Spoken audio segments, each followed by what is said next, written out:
Hello student, MS classes में आप सबका जो है स्वागत है। आज हम लोग जो है कक्षा 9 एनसीईआरटी गणित से जो चौथा लेसन है दो चर वाले रैखिक समीकरण, उसमें से जो है कुछ बहुविकल्पीय प्रश्नों को लिए हुए हैं। अब तक हम लोगों ने 3 लेसन के बहुविकल्पीय प्रश्न भी कर चुके हैं। आज जो हम लोग चौथे लेसन का शुरू करने जा रहे हैं। अगर आप लोग को पीछे लेसन का बहुविकल्पीय प्रश्न नहीं देखे हैं तो आप लोग जो है प्लेलिस्ट में जाकर के सारे प्रश्न को देख सकते हैं। देखिएगा यहाँ का आज का हमारा जो पहला प्रश्न इस लेसन से है, लेसन का नाम हमारा दो चर वाले रैखिक समीकरण। तो इससे स्पष्ट हो रहा है कि जो हमारा क्वेश्चन भी आएगा वो सब भी दो चर से संबंधित होगा। तो इसमें पहला क्वेश्चन है कि इनमें से कौन दो चर वाले रैखिक समीकरण है। तो सबसे पहले बात आए कि दो चर किसे कहते हैं। हम लोग जानते हैं कि X Y A B C D ये सब जितना आता है ये सब चर के अंदर आता है। तो यहाँ पर मैक्सिमम एक्स और वाई ही लिया जाता है। यहाँ देखिए एक्स और वाई ये हमको मिला करके दोनों मिला करके दो चर हो जाते हैं। चर उसे कहते हैं जिसका मान बदलता हो उसे चर कहा जाता है। अब देखिएगा यहाँ पर हमारा जो क्वेश्चन लिखा हुआ है कि निम्न में कौन दो चर वाले रैखिक समीकरण है। तो दो चर का मतलब एक्स और वाई दोनों होना चाहिए। ऐसे जो है समीकरण को दो चर वाले रैखिक समीकरण कहा जाएगा। देखिए यहाँ पर पहला क्वेश्चन है कि 2x + 5 = 0। दूसरा क्वेश्चन है कि x + y = 1। यहाँ पर y = 2 है, यहाँ पर 2x = 3 है। इसमें हम लोग देख रहे हैं केवल x है, इसमें केवल y है, इसमें केवल x है। यानी इस वाले क्वेश्चन में x और y दोनों है। यही हमारा क्या कहलाएगा, दो चर वाला रैखिक समीकरण कहलाएगा। अब देखिएगा दूसरा प्रश्न देखिए क्या लिखा है, निम्न में कौन दो चर वाले रैखिक समीकरण है। ठीक ये वाला क्वेश्चन भी उसी प्रकार से, इसमें भी यही चीज देखना है कि इसमें दो चर कहाँ पर आया हुआ है। देखिए यहाँ पर हम लोग देख रहे हैं जैसा कि एक ही चर है, इसमें केवल एक चर है, इसमें भी एक चर है, इसमें कितना चर है, दो चर होगा इसमें। यानी दूसरे का जो चौथा प्रश्न होगा, चौथा जो ऑप्शन है इसमें दो चर है, यानी इसका जो आंसर सही होगा वो चौथा वाला सही हो जाएगा।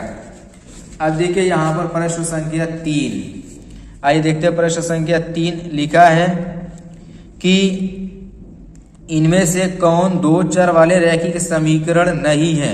हमको ये बताना है कि कौन दो चर वाला रैखिक समीकरण नहीं है। अब देखिए यहाँ पर x + y = 2 ये रैखिक समीकरण है हमारा, दो चर वाला है। यहाँ पर 3x + y = 0 इसमें भी दो चर ही है। और यहाँ पर हमारा जो है x + 5 इसमें केवल एक चर है। यहाँ पर देखिए x - 2y = 1 इसमें भी हम लोग देख रहे हैं कि दो चर है। तो क्वेश्चन में कहा है कि जो ऐसा बताए कि दो चर वाला न हो। तो हम ये देख रहे हैं कि जो तीसरा वाला जो इसका ऑप्शन है इसमें दो चर नहीं है, केवल एक ही चर आया है। इसका ऑप्शन कौन सा सही हो जाएगा, तीसरा वाला ऑप्शन इसका वाला सही हो जाएगा। ये इस तरीके से हम लोग जो है देख करके बता सकते हैं चर और अचर वाला।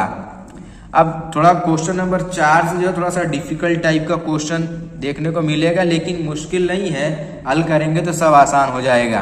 देखिए लिखा है प्रश्न संख्या 4 कि -2x + 3y = 6 को ax + by + c = 0 में व्यक्त करने पर a, b और c का मान होगा। इसमें हम लोग को करना क्या है, a, b, c का मान बताना है। जो हमारा यहाँ पर समीकरण दिया है कि -2x + 3y ये बराबर जो 6 है, इसको पक्षांतर करके इधर जब लेकर के आएंगे तो 2x + 3y ये -6 = 0 हो जाएगा।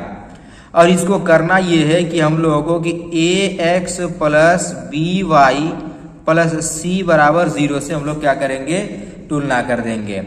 अब देखिए यहाँ से a का मान कितना दिख रहा है, -2, और b का मान कितना दिख रहा है हम लोग को यहाँ पर 3, और c का मान देखिएगा यहाँ पर कितना दिख रहा है, -6। ये हम लोग को इसमें मान देखने को मिल रहा है। अब देखिए ऑप्शन में कहीं पर ऐसा दिख रहा है, कैसा, a का मान -2 इसमें दिख रहा है, यहाँ पर भी दिख रहा है, ये तो ठीक है, दोनों दिख रहा है।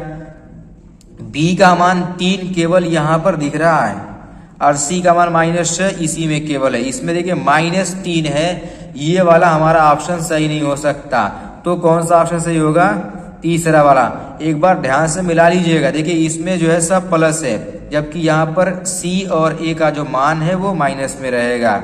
इसमें C का मान तो माइनस में है लेकिन A का प्लस है, ये भी नहीं हो सकता।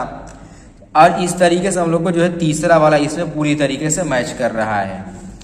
अब देखिएगा प्रश्न संख्या 5 लिखा है कि x माइनस वाई के बटा में 5 माइनस 10 बराबर 0 को ax plus b y plus c में व्यक्त करने पर a b और c का मान होगा। ठीक इसी प्रकार से जैसे क्वेश्चन नंबर 4 लगाए हुए हैं, इसको भी उसी तरीके से लगा देंगे। पहले तो हम लोग यहाँ पर इसको लिख ले रहे हैं। देखिए x माइनस वाई के बटा में 5 माइनस 10 बराबर 0, तुलना किससे करेंगे? ax प्लस बी वाई और यहाँ प्लस सी बराबर 0 से तुलना किया जाएगा। अब देखिएगा यहाँ पर जब इसकी तुलना करेंगे तो a का मान हम लोगों को कितना देखने को मिल रहा है? यहाँ पर 1, x का गुणांक कितना यहाँ पर है? 1 है, तो a का मान 1 हो जाएगा। और b का मान देखिए y का गुणांक कितना है? माइनस 1 बटा में 5 हम लोग को दिख रहा है। और c का जो मान हम लोग को दिख रहा है कितना है? वो 10 है। अब देखिए यहाँ पर कहीं मैच कराएंगे क्वेश्चन संख्या 5 में, क्या a का मान 1, तो यहाँ पर भी है, यहाँ पर भी है, सब जगह a का मान 1 है। ये तो सब जगह चारों ऑप्शन पहले पर सही हो गया। b का मान देखिए कहाँ है? माइनस 1 बटा में 5, यहाँ पर देखो ये वाला नहीं हो सकता क्योंकि b का मान 1 है, ये बिल्कुल गलत है। अब देखिए इसमें 1 बटा में 5 दिया लेकिन प्लस में, गलत है बिल्कुल, क्योंकि हम लोग को माइनस में चाहिए। अब देखो यहाँ पर भी माइनस है, यहाँ पर भी माइनस है। अब इन दोनों में देखना है, देखिए दो ऑप्शन बिल्कुल गलत हो गया। अब इन दोनों में देखना है कि इसका भी 1 है, इसका भी 1 है। b का मान माइनस 1 बटा में 5, b का मान माइनस 1 बटा में 5। अब देखिए c का मान कितना हमारा आया है, तो c का मान हम देख रहे हैं कि जो है देखिए यहाँ पर माइनस 10 रहेगा, ठीक है ना, c का मान माइनस 10। अब देखो c का मान हमारा कितना है? माइनस 10, तो माइनस का चिन्ह किस में है? हम देख रहे हैं कि चौथे वाले ऑप्शन में c का मान माइनस में 10 दिया हुआ है, तो पांचवे का जो ऑप्शन सही होगा वो चौथा सही हो जाएगा। अब देखिएगा छठा वाला प्रश्न, छठा वाला लिखा हुआ है कि 2x प्लस 3y बराबर 9 को ax plus b y plus c बराबर 0 में व्यक्त करने पर a b और c का मान होगा।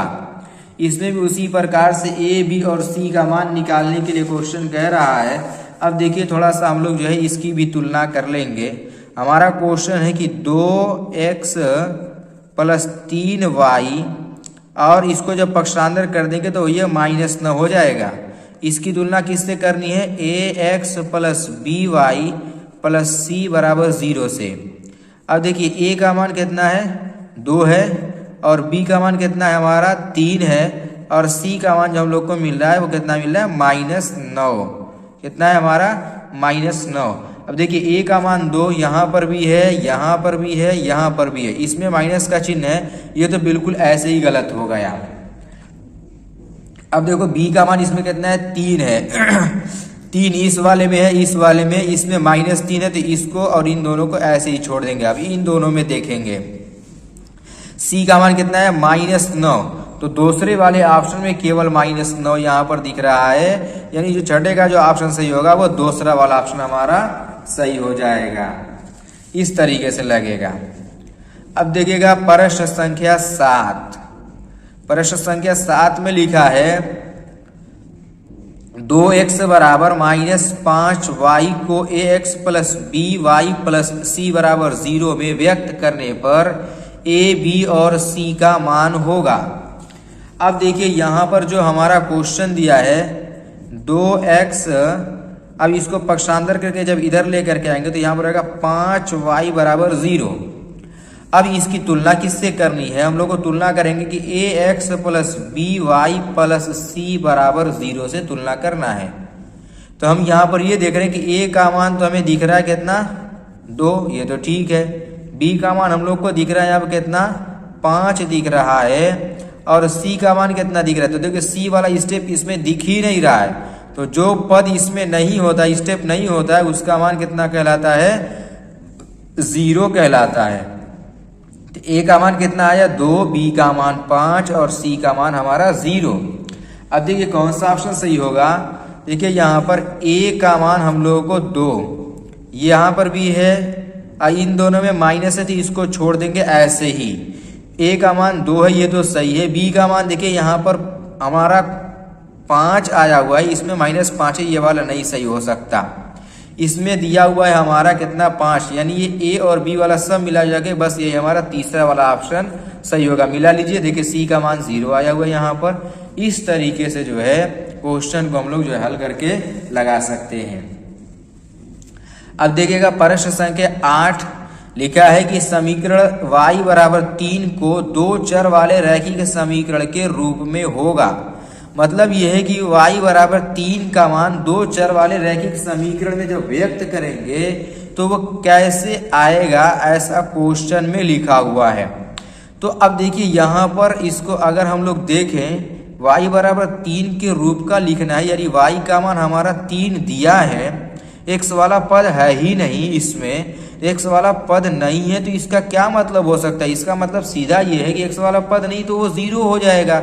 यानी हम लोग इसको इस तरीके से बता सकते हैं कि x के साथ क्या है हमारा 0x हो जाएगा, और यहाँ पर प्लस y बराबर 3, इसको इस तरीके से जो हम लोग लिख सकते हैं। अब देखिए ये वाला नहीं हो सकता क्योंकि x का मान इसमें हमारा कितना है, वो 1 है। x के गुणांक में कोई ना कोई संख्या है।